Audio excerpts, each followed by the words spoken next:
সত্যি আমার আব্বার তাহাজ্জুদ নামাজ কাজা হয়নি। এটা আমি সন্তান হয়ে আল্লাহর কাছে আমি সাক্ষী দিচ্ছি যে আল্লাহ তুমি আমার আব্বাকে মাফ করে দাও। আমার আব্বা এই পৃথিবীতে থেকে যে কাজগুলো করেছেন, আসলে সন্তান হয়ে আমার আব্বার প্রশংসা আমি করতে চাই না, তারপরও আমি এটাই বলবো যে আমার আব্বার মতো লোক আমি খুব কমই দেখেছি। একদিকে সে যেরকম ছিলেন নম্র ভদ্র, এবং আমরা যে এত বড় হয়েছি তার নম্রতা এমন পর্যায়ে ছিল যে সন্তান হিসাবে আমাদের গায়ে তিনি কোনো সময় হাতও তুলেন।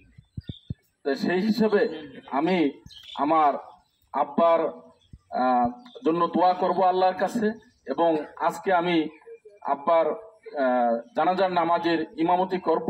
সন্তানের দোয়া আল্লাহর কাছে কবুল হয়, এজন্য আমি আমার আব্বার নামাজের ইমামতি আমি করব।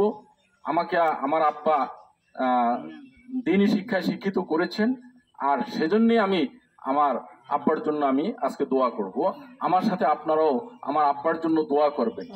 আর আমার আব্বার সাথে চলাফেরায় আপনারা কেউ যদি মনে কষ্ট পেয়ে থাকেন তাহলে আপনারা আমার আব্বাকে ক্ষমা করে দিবেন।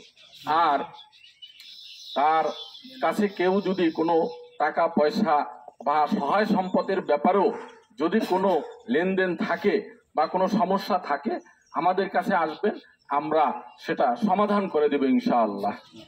এখনই নামাজ শুরু হবে।